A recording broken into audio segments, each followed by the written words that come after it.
know what? Listen, even the guy in Avondale is not going to say, I want to see you on a London bus. No, you can't even see him in London anymore, right, Jonathan? Not anymore, no. We're now in Phoenix, Arizona. In order to have a double-decker bus, you got to come to Phoenix, Arizona. You've got to come to Phoenix. Who would have thought, eh? But well, all right, but they are no longer available on London streets as basic transportation. I guess the tourists get a chance to use them in tourist Very buses. much so. The stars, yeah, right? See the stars and Big Ben and things like that. Yeah, Jonathan, I think probably one of the things that we need to do is to not only invite everybody onto a London bus, Please, but also ask you, as we take a seat inside without even the benefit of a passport, I want to ask you why we have a London bus in Phoenix, Arizona. It's a good question, Mahat. I kind of ask myself the same thing every day. I think the idea came to me in a lucid dream one night, or perhaps in the pub where all the best ideas are created. It seemed like a good idea, you know. I mean, it's something that there isn't one in Phoenix, Arizona.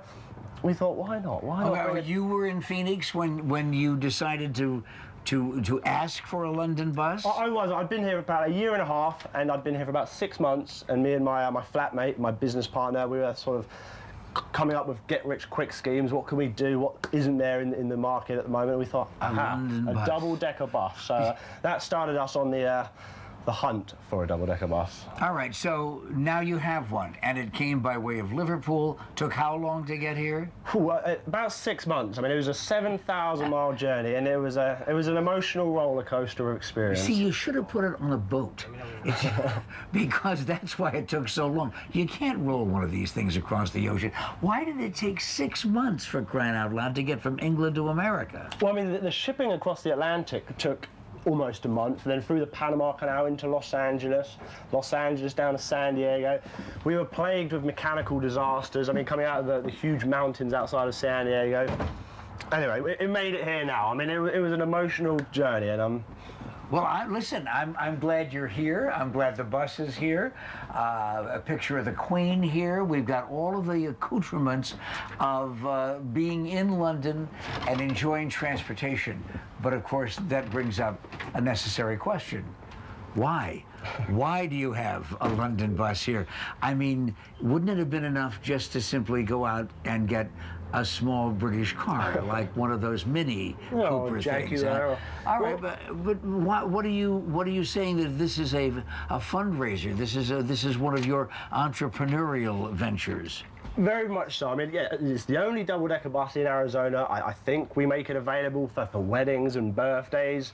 Oh. I mean, if you've got a big group of people, the bus, we can take 70 people on this. So, I mean, if you've got corporate dues, I mean, it's a very cost-effective way of sort of taking a big group of people from A to B. All right.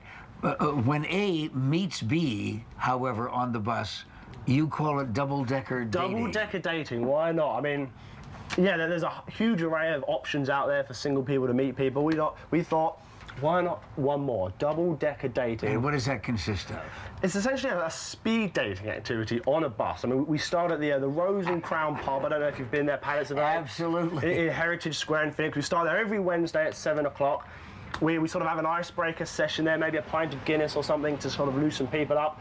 Jump on the bus and yeah, speed dating gets underway. We have a sort of a soundtrack which plays sort of Beatles songs and David Bowie. Every 3 minutes you hear Big Ben's gong, and that's the sign for all the men to switch seats, and they have to talk to a new lady.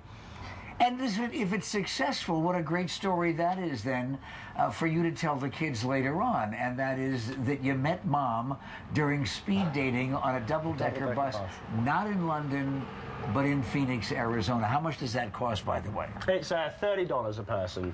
But for the first 2 events, we're doing a sort of a promotion. It's $10 for the first 2, just to get kind of with beverages? Not beverages for the first 2. Eventually, we'll throw in some beverages as well. It's very much a sort of wait-and-see scenario. Okay, so are you experimenting with this double-decker dating Very thing? much. I mean, at the moment, it's open to people aged 25 to 45. And in a few weeks and months' time, well, depending on who takes it up, I mean, we find we might be more popular with younger people, with older people. we'll wait and see. At the moment, everyone's welcome. See, proving conclusively that the Brits and the Irish can, after all, get along. I think that this is a great idea. You're talking about having a sip of Guinness to begin with. You pick the right beverage, and you pick the right music, because you're talking about having Beatle music on as everybody gets on to meet everybody else. It's every Wednesday. Where does it start? At the Rose and Crown Pub at Heritage Square. Okay, but what if on a Saturday night I want to rent the bus? How much? Oh, absolutely. Well, $150 an hour. And yeah, you would just tell us where you need us to pick you up and where you need to go. With the driver? With the driver, yes. Thank you very much. I would rather not try that myself. And you can get in touch with these people at our website, www.reallondonbus.com. I'll bet it's right there on AZTV right now.